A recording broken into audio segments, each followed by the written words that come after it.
અકસ્માતની ઘટના જેમાં એક વ્યક્તિએ પોતાનો જીવ ગુમાવ્યો। પૂરપાટ ઝડપે આવતી કાર ચાની કિટલીમાં ઘૂસી ગઈ। અહીં લોકો ચાની ચૂસકી લઈ રહ્યા હતા। તેમને શું ખબર કે કાર કાળ બનીને ત્રાટકશે, જેમાં એક વ્યક્તિએ પોતાનો જીવ ગુમાવ્યો છે, સાતથી વધુ લોકો ઘાયલ છે। આશા રાખીએ કે તેઓ ઝડપથી સ્વસ્થ થાય। તેમને સારવાર માટે હોસ્પિટલ ખસેડવામાં આવ્યા છે। દાંતા પોલીસે અકસ્માતે મોતનો ગુનો નોંધીને તપાસ શરૂ કરી છે।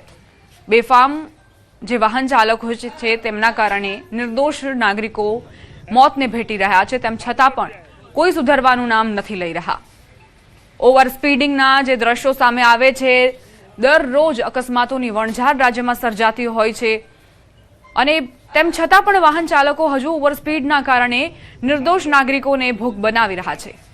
બેફામ કાર જે ચાની કેટલીમાં ઘૂસી ગઈ એ દરમિયાન કેટલાક લોકો એ ચાની ચૂસકી લઈ રહ્યા હશે, મિત્રો સાથે વાતચીત કરતા હશે અને તેમાં એક વ્યક્તિને મોત મળ્યું।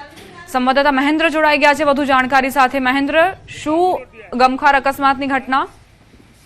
જી બિલકુલ, આપને બતાવી દઉં કે આજે વહેલી સવારે એમ કહી શકાય છે કે આબુ રોડ થી અમદાવાદ તરફ જઈ રહેલી કાર હતી, જે ધસમસતી કાર દાંતાના પોલીસ સ્ટેશન આગળ જ એક રેકડી બનાવી અને પોતાનો ધંધો રોજગાર ચલાવી રહ્યો હતો, જે ચાની હોટલમાં અચાનક જ આ કાર ધસમસતી જે વળાંકમાં આવેલી હતી, જે રેકડીમાં ઘૂસી ગઈ હતી, જેના કારણે વહેલી સવારે જે 4-5 જણા લોકો બેઠેલા હતા તેમજ જે ચા ચલાવનાર હતો, જેમાં એક વ્યક્તિનું ઘટના સ્થળે મોત થયું છે, જ્યારે 5 થી 7 લોકોને ગંભીર ઇજાઓ થતા દાંતાની સામૂહિક હોસ્પિટલમાં ખસેડવામાં આવે છે। જો કે આ સમગ્ર ઘટના પોલીસ સ્ટેશનની આગળ જ બનેલી હોવાથી પોલીસ પણ તાત્કાલિક ઘટના સ્થળે દોડી આવી હતી અને અકસ્માતે ગુનો નોંધી વધુ આગળની તપાસ હાથ ધરી છે। જો કે કેમ કરીને આ ઘટના સમગ્ર બની છે, સ્ટેરિંગ પરનો કાબુ ગુમાવ્યો છે કે પછી કે અન્ય રીતે નશાયુક્ત પદાર્થમાં હતા કે તે બાબતે પણ પોલીસ ઊંડાણપૂર્વક તપાસ હાથ ધરી રહેલી છે। જી આભાર મહેન્દ્ર, જાણકારી આપવા માટે।